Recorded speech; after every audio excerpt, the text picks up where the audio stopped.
Hey guys, so the name of the study that I chose is called A Comparison of Two Physical Guidance Procedures in the Treatment of Pediatric Food Refusal. So the purpose of this study is to look at the effects of non-removal of the spoon and physical guidance procedures in a reversal design. Escape has been the most common identified reinforcer for food refusal, so escape extinction or non-removal of the spoon is the most common treatment package.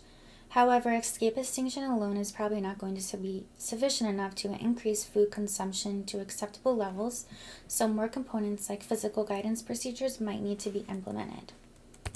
Ahern et al. 1996 looked at the two conditions, the physical guidance and the non-removal of the spoon. In the non-removal of the spoon condition, the bite of food was held at the lip and stayed there until the child allowed it in their mouth. In the physical condition, the participant had the chance to take the bite of the spoon, but if they didn't accept, physical guidance procedure was used. They found that both treatments were effective, but the physical guidance procedure had more positive results because it resulted in less problem behavior, shorter meal times, and parental preference. The Chen prompt, which is a variation of the jaw prompt, has been implemented to increase food acceptance, whereas the finger prompt, the authors note, has not been studied. But note that it could be an alternative approach that might be more acceptable in terms of physical guidance, where it doesn't include placing pressure on the jaw, but only placing the finger in the mouth between the cheek and the upper jawline with the use of pressure until the child allows the bite of food. So the participants, there were four. There were Cillian, Enzo, Noel, and Tate, and their histories are listed here on the slide, but for time's sake, I'm not going to go into reading all of those.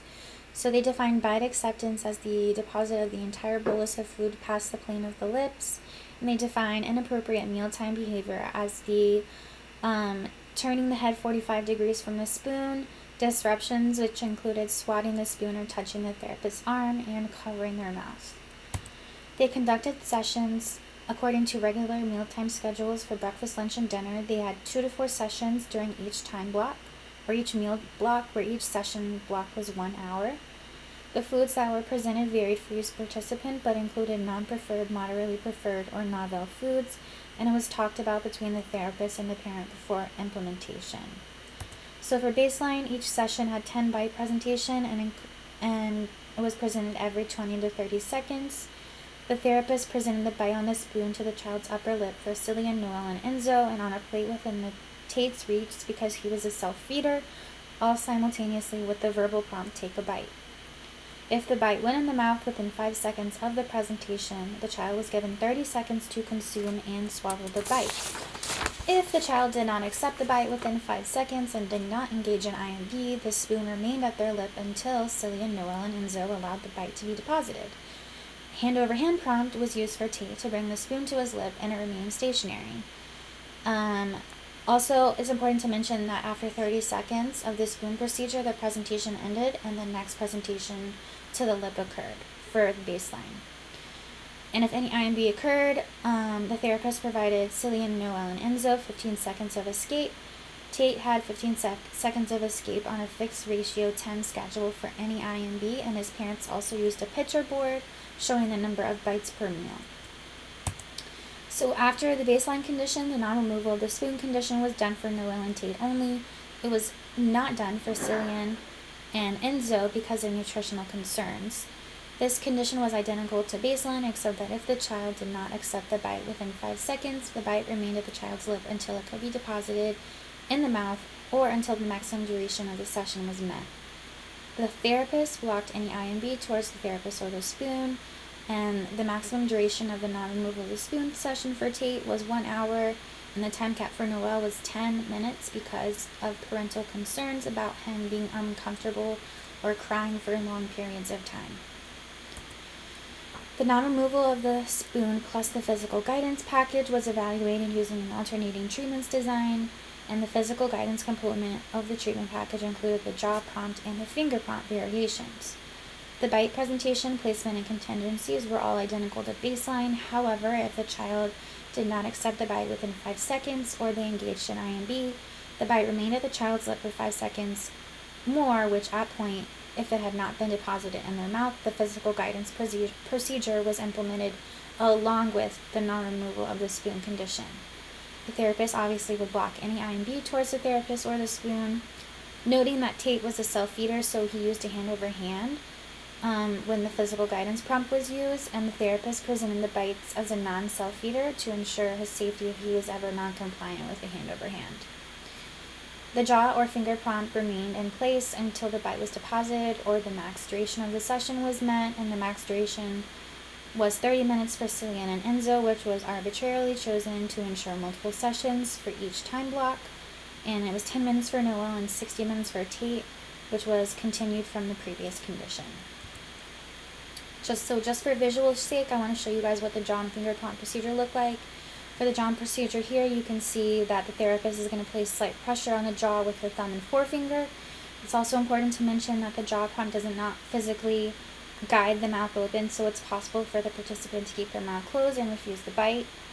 Here you can see the finger prompt condition, where the therapist's forefinger was inserted in the child's mouth between the cheek and their upper jawline, which means that her finger, until they meet resistance, which means that her fingertip touched the back of the child's mouth and was held there stationary until the child allowed the bite to be deposited or the time cap was reached. It's also important to mention that even though the finger was placed in the mouth, it's possible for the child to keep their mouth closed and refuse the bite. So the results for Cillian: he engaged in high levels of IMB during baseline and did not accept any bites of food. During the alternating of the two physical guidance procedures here, a burst in inappropriate mealtime behavior was observed during the finger prompt condition, and levels of IMB eventually reduced to lower levels. There were low levels of IMB during the jaw prompt condition without the initial burst in IMB. Enzo also had high levels of IMB and did not accept bites of food during baseline. During the jaw prompt session, a burst in IMB was observed, but eventually reduced to low levels, and the same was observed in the finger prompt condition. He just did not have the initial burst of IMB. Noel also engaged in IMB during baseline and did not accept bites of food. When the non-removal of the spoon was implemented, you see a very big burst in IMB, and it remained higher in baseline. During the comparison, IMB was higher during the jaw prompt and finger prompt conditions, but they decreased to lower levels in both conditions. For Tate, he had high levels of IMB during baseline and no bites of food. When non-removal of the spoon was implemented, a small burst of IMB was observed, and when the physical guidance procedures were implemented and compared, IMB was higher during the jaw prompt condition but decreased to lower levels. The same thing happened during the finger prompt condition, just without the initial high levels of IMB. So the researchers replicated that the jaw prompt is an effective physical guidance procedure, and they also found that the finger prompt is just as effective. It's actually preferred by the parents over the jaw prompt. So generally, for all the participants, the treatment packages, including both the jaw prompt and the finger prompt procedures, were successful in increasing food acceptance, decreasing the latency to acceptance, and decreasing IMB to acceptable levels.